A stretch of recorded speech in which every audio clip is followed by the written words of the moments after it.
Nursing ভর্তি coaching এর 2023-24 এই দুইটা ম্যাথ আসছিল। চলেন দেখি। এবং আসলে খুবই সহজ টাইপের ম্যাথ, এবং আমরা একটু ডিটেলসে পড়ার চেষ্টা করব। X square minus four x plus three এর উৎপাদক নিচের কোনটি?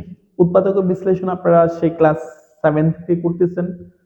তো এখানে আমি যদিও ডিটেলসে বোঝানোর চেষ্টা করব। আমরা 12 নং সলভ করতেছি, 12 এর সলিউশন। আমি ডিটেলসে এই জন্য করি যাতে আপনারা অবশ্যই কপি করবেন, ভবিষ্যতে যেন এগুলো আবার দেখতে পারেন। তো প্রশ্নটা হচ্ছে কি, এক্স স্কোয়ার মাইনাসের ফোর এক্স প্লাসের থ্রি। এখন উৎপাদকে বিশ্লেষণ করার বেসিক্যালি নিয়মটা আসলে কি ছিল? আমরা ছোটবেলায় যেটা পড়তাম, উৎপাদকে বিশ্লেষণ করার নিয়ম আমি একটু লিখতেছি। উৎপাদকে বিশ্লেষণের বিশ্লেষণের নিয়ম। আপনাকে এক নম্বরে দেখতে হবে যে এখানে কোনো কমন যায় কিনা। শুধু কমন গেলে হবে না, এটা একটা ভ্যালিডেবল কমন হতে হবে। হ্যাঁ, তো প্রথমে দেখতে হবে আসলে কমন যায় কিনা। আমার এই অঙ্কের মধ্যে কোনো ভ্যালিডেবল কমন যাচ্ছে না। দুই নম্বরে আপনাকে দেখতে হবে যে এখানে সূত্র প্রয়োগ করা যাচ্ছে কিনা, সূত্র প্রয়োগ করা যায় কিনা। ওকে, তো এইখানে কোনো সূত্র অ্যাপ্লাই করা যাচ্ছে না। তিন নম্বরে দেখতে হবে যদি এই দুইটার কোনোটা না যায় তাহলে হয়তো বা মিডল টার্ম ব্রেক যাবে, মিডল টার্ম ব্রেক। ওকে, এই অঙ্কটার মধ্যে মিডল টার্ম ব্রেক যাবে।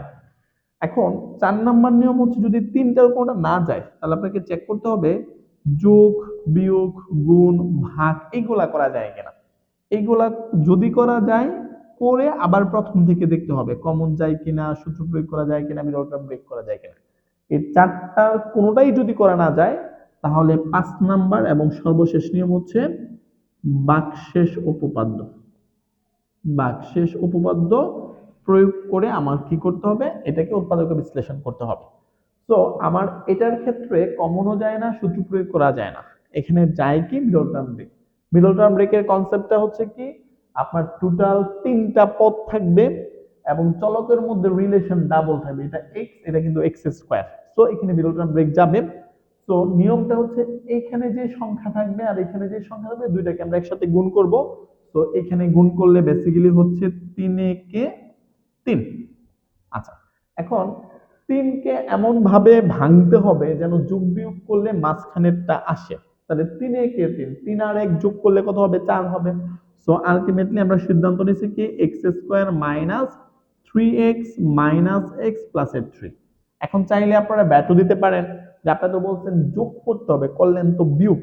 হ্যাঁ, মাইনাসের পরে মানে আমার থ্রি এক্স প্লাস এক্স লেখার কথা ছিল, কিন্তু আমরা যদি মাইনাসের পরে চিহ্নের পরিবর্তন হয়, তো আলটিমেটলি দ্যাটস ওয়াই আমরা এখানে প্লাস না দিয়ে মাইনাস দিচ্ছি। তারপর আপনি একটু তাকায় দেখবেন x square minus three x minus x equal কি মাইনাসের ফোর এক্স আর প্লাস এর থ্রি। আর আমার এক নাম্বার আর দুই নাম্বার লাইন কিন্তু মিলতে হবে।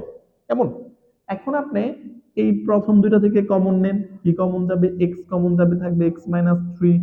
এই দুইটা থেকে কমন নেন, মাইনাস ওয়ান যাবে, থাকবে কি এক্স মাইনাস থ্রি। তাহলে overall x minus three into x minus one. এই হচ্ছে আমাদের উৎপাদকে বিশ্লেষণ। আমি আপনাদের ফুল টপিকটাই এক্সপ্লেন করার চেষ্টা করলাম। যদি আপনারা এটা পারেন তাহলে মোটামুটি ভবিষ্যতে উৎপাদকের বিশ্লেষণ থেকে কোশ্চেন আসলে পারবেন। এই ছিল আমাদের 12 নম্বর কোশ্চেনটা। 13 নম্বর কোশ্চেনটা একটু দেখেন। 13 নম্বর কোশ্চেনে কি বলছে? 75 টাকায় একটা জিনিস কিনে 90 টাকা বিক্রয় করলে শতকরা কত টাকা লাভ হয়? ওকে, তো আমার যে জিনিসটা আমি কিনলাম তার ক্রয় মূল্য হচ্ছে 75 টাকা আর বিক্রয় মূল্য হচ্ছে 90 টাকা। আমি ডিটেলসে করতেছি। দেওয়া আছে জিনিসের ক্রয় মূল্য, ক্রয় মূল্য ইকুয়াল 75 টাকা। ওকে, এবং জিনিসের বিক্রয় মূল্য ইকুয়াল হচ্ছে 90 টাকা। তাহলে অতএব আমার অবশ্যই লাভ হয়েছে। তাহলে আমরা ছোটবেলা থেকে জানি লাভ নির্ণয় করার সূত্র হচ্ছে বিক্রয় মূল্য মাইনাস ক্রয় মূল্য। আচ্ছা, তাহলে আমার বিক্রয় মূল্য হচ্ছে 90 টাকা, ক্রয় মূল্য হচ্ছে 75 টাকা। তাহলে এর মানে আমার ওভারঅল লাভ হয়েছে 15 টাকা। তাহলে আমার এই 15 টাকার লাভ কত টাকা হয়েছে? অবশ্যই আমি যে টাকা দিয়ে কিনছিলাম 75 টাকায়, তাহলে আমি কি লিখতে পারি? 75 টাকায় লাভ হয় 15 টাকা, অতএব 1 টাকায় লাভ হয় 15/75 টাকা। অতএব 100 টাকায় লাভ হয় 15 গুণন 100/75 টাকা।